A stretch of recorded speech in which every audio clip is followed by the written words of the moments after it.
Hello, folks. Jimmy Hendrick, your Christian success coach. I went to record this 2 days ago, but you know how it is. Vicissitudes of life, trying to take care of things. But I'm ready to talk about this Christian identity. I'm gonna give you really 3 points to ponder to think about this. Number one,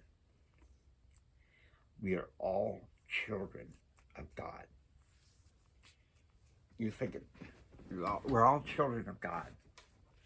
And I know some people for different Christian faith traditions is like, wait a minute, that's not specifically true. Well, maybe you're right in some ways, but not totally. We're all children of God, no matter what. But, and this is a big but,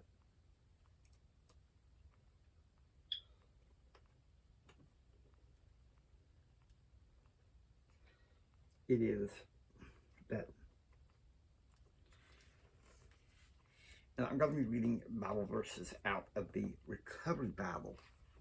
For those who don't know, I usually use the King James Bible, but unfortunately the app that I use is not available, and I don't want to have to keep getting my paper Bible on my face. I'll try to get it eye contact as best I can. All right. Let's go back to Romans.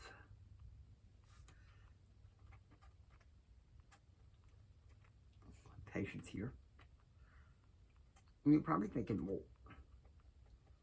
why are you doing this, Jimmy? Why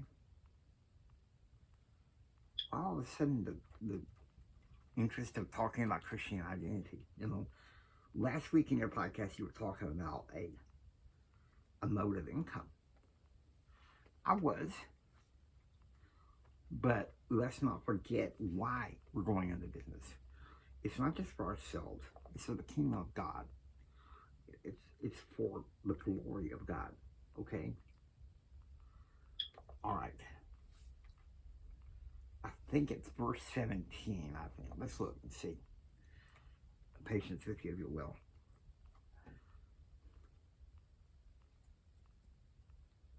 Here it is, begin with verse 16.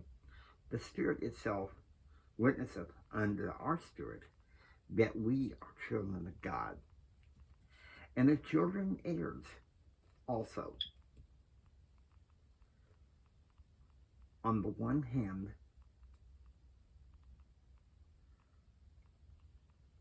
heirs of God. On the other, joint heirs with Christ. If, indeed, we suffer with him,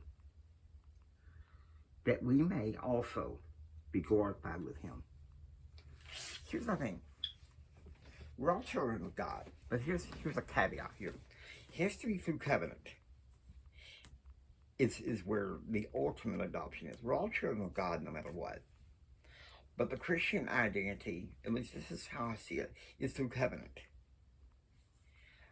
Number two, we are heirs. That means in this life and life to come, we have an inheritance. Not necessarily, coming in dollars, even though I think if you seek the favor of God and collect your faith together, exercise it properly with a good, hard, and smart work, you can achieve that.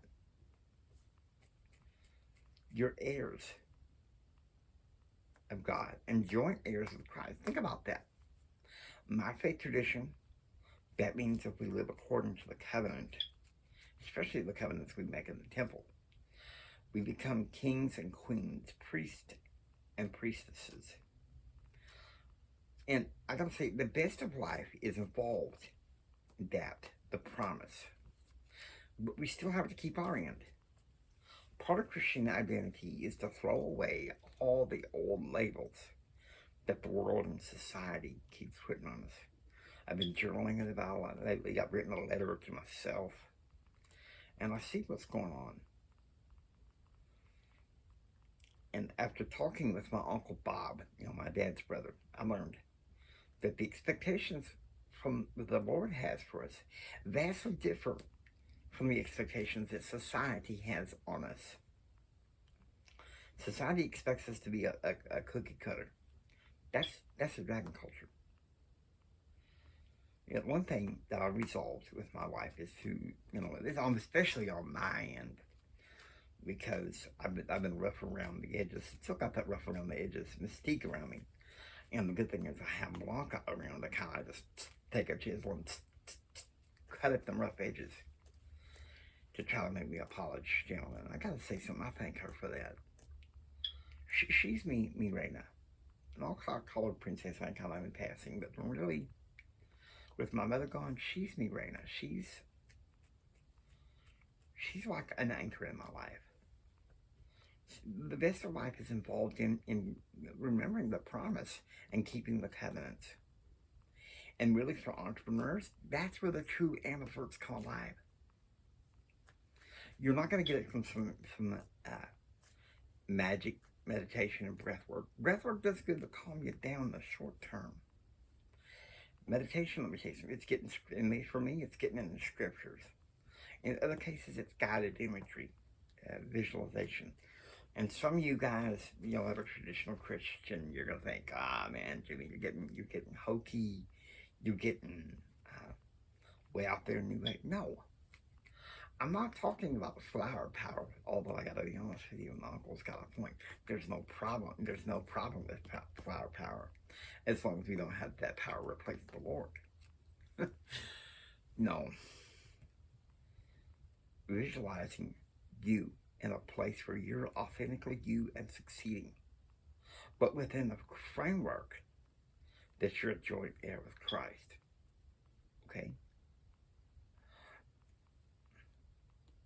Number 3, and this is key here, okay? Christian identity is with covenant and sacrifice. And I know this is kind of difficult. Me and my wife have been married for about 13 months. And to be honest with you, there's days it's difficult. Because one thing, a pattern is I notice there's times that I'll sacrifice for her. And I guess she's not used to it from other relationships she's had, and they were like, no. But it's like, that's how I feel. This is the Christian identity. Take it or leave it, like it or not. I should have done this a couple of days ago, but I had lots of things going on around here, and I'm not going to give a sob story, okay? Sob story's about as good as a vinegar turd waiting to happen. Forgive the dark imagery there. But you get my point. Yeah. Is it easy? No. Is it difficult? Yeah. But like Jim Rohn said, don't wish for things to be easier. Wish for them to be better. Ain't that what you want? More than anything else in this world, ain't that what you want? I know it is. I know it is. And so do you. Okay? Now, with that, hope you enjoyed watching. If you like what you hear, please subscribe and become a part of the Pattern Realm. This is Jimi Hendrix saying until next time, don't just sit there and take it. With your Christian identity anchored in covenant, go build your dreams so you can take it. Do what others don't so you can be what others won't. And do what others won't so you can have what others can't. Choose, and please share this with Mamacito, Papacito, y todo. This is Jimi Hendrix saying, choose, act, and pursue happiness. God bless you. Remember this from the bottom of my heart, Jimi loves you. I really, really, really love you. God bless you, and please, go out there and have yourself a blessed day.